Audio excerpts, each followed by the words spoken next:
Last time on the Alpha Male Universe. The fact that I know my criminal case in Romania was started by the British Foreign Office at the behest of MI6 because I was deemed a national security threat. So there's already been an intelligence operation against me, verified, documented in paper. They said in 2023, the British government said he has so much control over the masculine youth that he's an unchecked source of influence. Andrew Tate is a hateful person. He stood next to children in a nightclub one day. Here's ... We believe, defend yourself. And I'm just getting wrecked. And it won't end.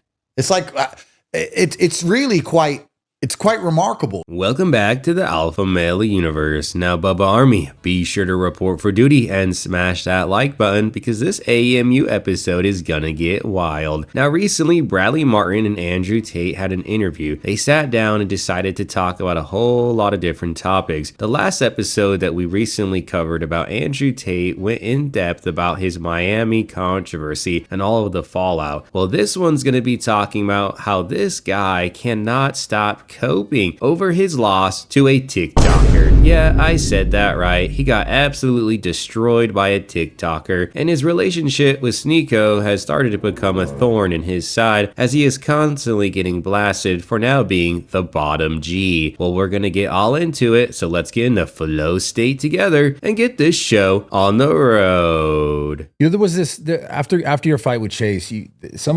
I don't know if it was a real tweet, but everyone's like, "Yo, he bet on himself to lose and he made a bunch of money." No, I had this weird. I don't know what happened after the second round. I think it was like an adrenaline dump. I spoke to a doctor. I was like, I had this fight. I was in perfect shape. I trained for it. I was in fantastic shape. There's no reason for me to get tired. Why did I get tired? The doctor was like, look, you have so many other fights going on in your life, and it's the first time you fought after such a long time, and you have so much pressure externally, not just for the fight, but for the court cases and everything else. And are we sure that Andrew Tate isn't confusing a therapist with a doctor? Because it sounds like he's talking to a therapist about this loss. And, you know, honestly, I'm not going to hate on him if he's doing that. If he's got to vent to someone, then so be it. But I just think it's hilarious that for a man who just used to relentlessly roast people nonstop about everything is such a bitch when it comes to this exhibition fight. I mean, he really lost everything. I don't think it's hyperbolic to say that because he really did lose everything after he got his ass beat by that TikToker. He just tries to rationalize everything. I think this is a new excuse I've heard. Oh, it has to deal with the stresses of all the other things happening in your life, which is why you got gassed out. Yeah, I'm pretty sure it had nothing to do with all of those cigars Andrew Tate smokes nonstop. Fight, but for the court cases and everything else, and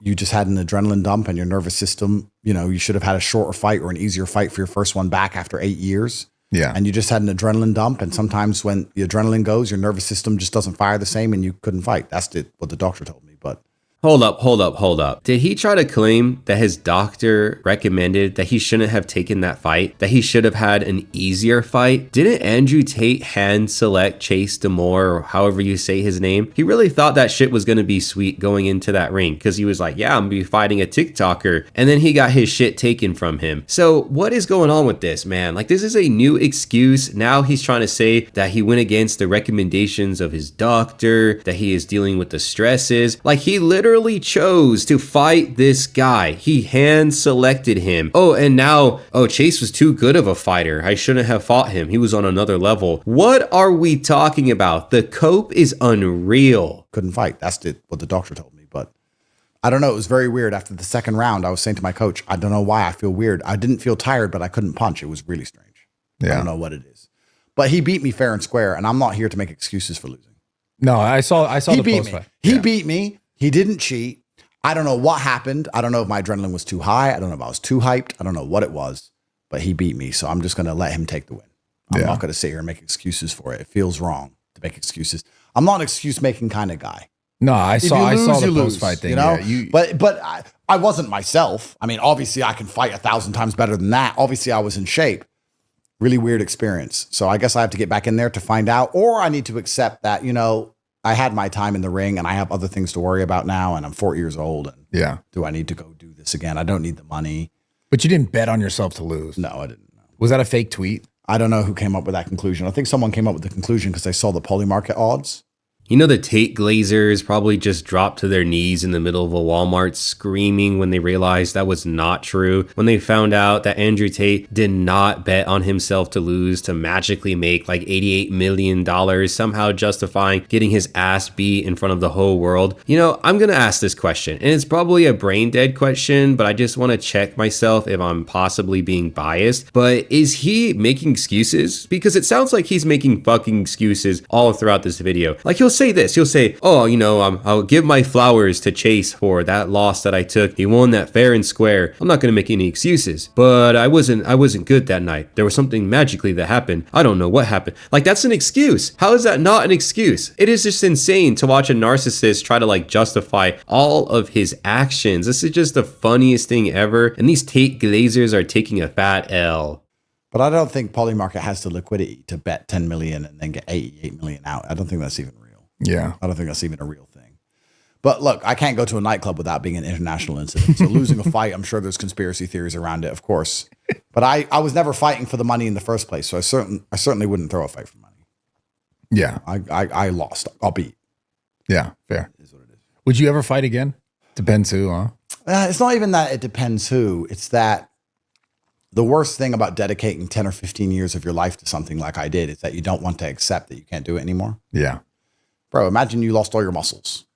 Yeah. You'd be like, oh, man. it's going to suck when it comes, yeah, bro. It's going to come. suck. It's going to come. It's going to come. Yeah. Look like Ronnie's still trying to lift. And it's like, Yeah. Ronnie, bro, give it up. You're like, you were the man. Yeah. And now you can't. Yeah. He's the GOAT, man. Yeah, it's right. And like Apollo Creed says it in Rocky IV, I don't want to change. That's who I am. I don't want to change before he fights Drago. And look what happens. Yeah. You know, I could have very easily got brain damage. Oh, I could have easily gotten brain damage. It's just so wild to witness the character that Andrew Tate is in the year 2026 now, because just a couple years ago, he was a LARPing as like the most alfalfa male ever to walk the earth. Like no one could hand this guy a single L. And he's now over here acting like he was fighting Ivan Drago from Rocky. Like this guy's really acting like he could have got his head tossed off his shoulders. Like what is this guy talking about? Oh, I could have gotten brain damage. I thought this guy was like a world championship boxer. Oh, that may not be the case, right? Well, we're going to talk all about that shortly. What happens? Yeah. You know, I could have very easily got brain damage. Yeah. I'm fighting a 6'6" guy in his prime who's 25 kilo bigger than me, 40, 50 pounds bigger than me, punching me in the head. By the third round, I know I can't fight properly. Something's wrong. I'm too proud to quit. Of course. So I'm just getting my face punched up. You know, I could have easily left with brain damage, or I could be, you know, never see my kids again. You can die. People die in the ring. Yeah. People have taken less punches than I took and died. So then you get to the point and you're like, you know, but I want to do it. But it's like, you know, people will say, you know, he's not top G anymore. He can't fight anymore, etc. When I was in my prime, I did it.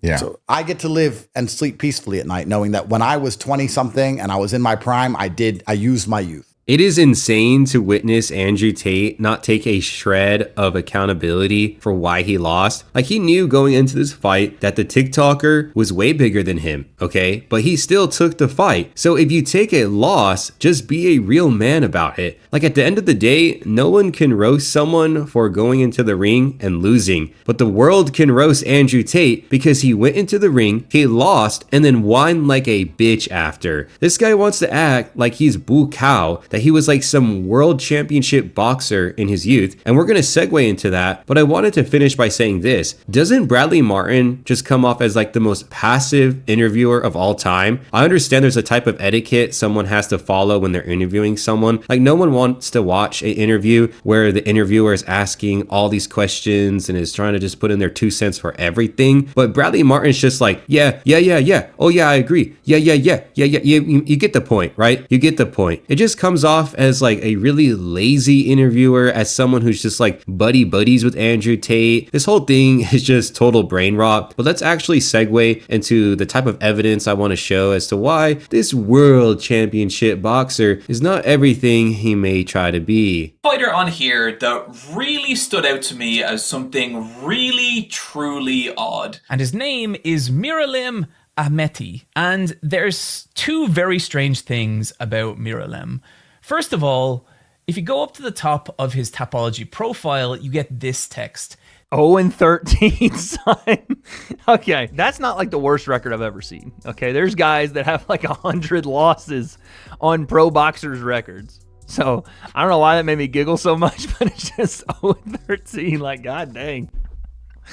Oh shit! What does this say? This fighter has been found by Tapology to have engaged in activity which does not conform to combat sports standards, has purposefully participated in bouts with no reasonable path to victory, displayed a lack of competitive effort, and is unjustifiably matched against more skilled. I think it's safe to say that Andrew Tate's participation in a so-called professional fighting career was an absolute joke. I mean, this guy who he fought was a total bum who didn't even try to win. You saw it in that clip right there. He didn't even try to win. And these are the type of fighters that Andrew Tate took great pride in beating, in defeating in the ring, and wants to claim that he's some type of like world champion. It's just so wild to me that this guy was able to LARP his way to the top. I mean, it is just insane how dumb some people are out there. Like, they are so gullible. I don't know if it's like they just crave that someone like Andrew Tate exists so they can maybe justify like some type of LARP that they have for themselves, but it is just wild. So let's continue on with the video. It's my youth, and I did it. Yeah. You know, and I'm Or, not. or Sneeko will say he's top G. Oh, I'm sorry. I'm sorry. Can I ask you about that? Sure. I'm curious because you guys have had a substantial. I don't know how much time you've had together, but I remember a long time ago. You guys, I think he went to Romania. yeah. He wanted to be me, and he copied me for a very long time. And then eventually, via Fresh and Fit, he came out to see me. And then he was really weird, so I stopped talking to him. And for years, I didn't talk to him because he's done many very weird things. And the only reason I'm not telling the story is because he loves attention so much that he wants me to tell the story. Fair. That's just who he is. Fair. And he's a weirdo, and I refuse to talk to him because he's very strange. And basically, I think his name is pretty appropriate. You know, anyone who calls himself Sneaky. Hi, my name's Sneaky. Like, To be fair, what man walks around and says, "Hi, my name's Sneaky, be my friend"? It's like, no. So anyway, he's a weirdo. And then I got to Miami. To be fair, I like the guy. He's always been nice to me. Of course. Yeah. And he will be until it benefits him not to be. Oh wow, Bradley Martin finally pushing back, but it's over his friendship with Sneeko. Alright, well, moving on from that, I hate that I have to agree with Andrew Tate about this. Like, I feel like some people have had amnesia. Sneeko tried to become Andrew Tate, and then when he was rejected by his god, he like lashed out and became super angry. And I've actually seen like a decent amount of people like get behind Sneeko because he's recently been going on a crusade against Andrew Tate. And while I can support that, right? I can support the message, but I don't support the person because Sneeko has been involved with a plethora of different controversies. I think he's just like one of those clout chasing lames over on like Kick or Twitch, like Neon or whatever the other guy's name is. Like, there's a lot of like these broccoli head streamers that are just chasing clout. And I hate that I have to agree with Andrew Tate, but it's just a really complicated situation. There's like a politics to the criticism, to the commentary, but I think you can really just walk away with saying that while you don't support the person, you can support the message. But Sneeko is definitely not to be trusted in this game of alfalfa males. Fair, I like the guy. He's always been nice to me. Of course. Yeah. And he will be until it benefits him not to be. And I got to Miami, and I never met Nick or Clav before, and I was speaking to them, and they're like, "Can we come?" And they were begging to bring Sneeko. And I'm a nice guy, so I was like, sure. Like, I haven't spoke to him in years. Like, how much damage can he really do? Yeah. He's not going to cause an international incident in a nightclub. He's just some dickhead. Like, let him come, whatever. You know, and only a few days before that, he was giving me. So he's constantly making videos insulting me. Andrew sold out because he's a gambling company's on his shorts. Andrew sold out because of Venezuela. Andrew's just being a little prick on the internet, like a little girl, crying about me all the time because that's how he gets clicks, my name, or he doesn't get clicks. And I was still like, I'll just bring him, whatever. And then he did this, and now he's once again trying to get clicks off my name. It's just...